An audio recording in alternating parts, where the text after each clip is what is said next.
Central to this. Miles and I have said from day one as we started working together, the only way to bring freedom to China and to the Chinese people is through the Chinese people, right?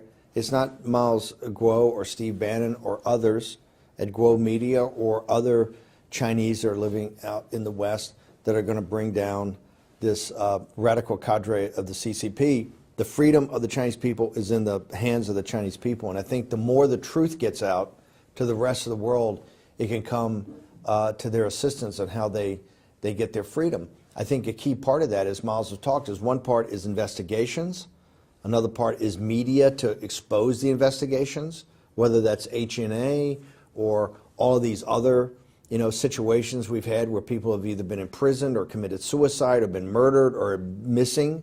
So it's to do the investigation so we have the facts, just the truth.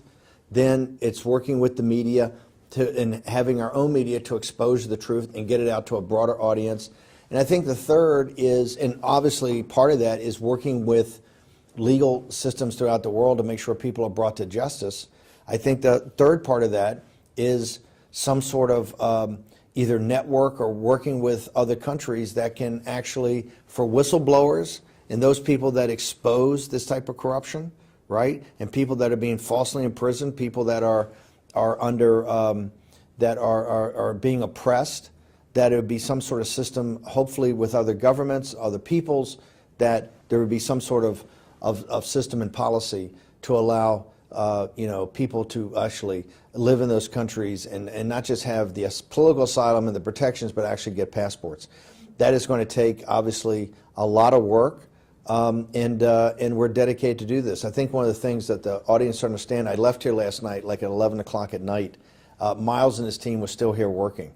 Well, I think number one is if you do make a donation, make sure that you leave a message. One of the things that we've done over the last couple of days is just read the messages of inspiration and also what you want us to focus on and your request of how the money's used and where you think the priorities ought to be. I think one of the things that's been most moving in this entire operation has been the fact of these messages that have come through, whether it's on PayPal or the other mechanisms of people, and even with very small donations.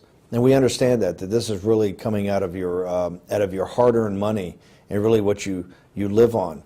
And so there, as Miles has said, there's been a tremendous, we feel tremendous responsibility and accountability to make sure that this money is used in the most appropriate way.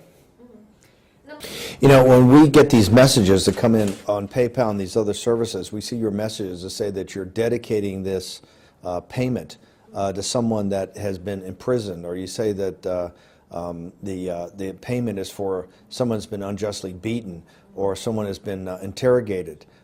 It's very moving for us, and we're going to eventually start to put that up, obviously without your names, but start to just put up some of the messages.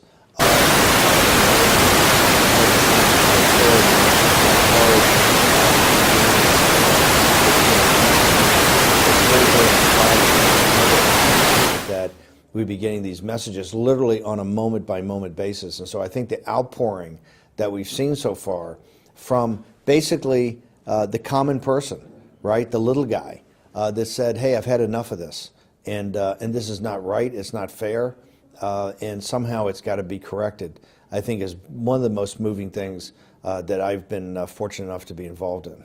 And I think one of the reasons in being able to compile this and do all the work, I think what Miles did was one of the very first things I think was very smart. He registered these as not-for-profits in the United States, really foundations and funds, that and registered them in the state of New York. As you know, we have 50 states here in the United States. They all have kind of different rules and regulations. In regards to not-for-profits and foundations, I think New York State is considered to have some of the strictest, most rigorous laws that oversee it and oversight from it, and that's why Miles set these up. Guo Media set these up to actually be registered in the state of New York and under the laws of not just the state of New York, but also federal laws of the United States, the Internal Revenue Service, the taxation laws, etc. So the 5014, and the 503 are slightly different of American tax law, but essentially they're both highly regulated by United States legal authorities, both at the state level and at the federal level, the nation level, and so that's I think Miles is to be congratulated in that he wanted that type of scrutiny to be over things, to be over the oversight here.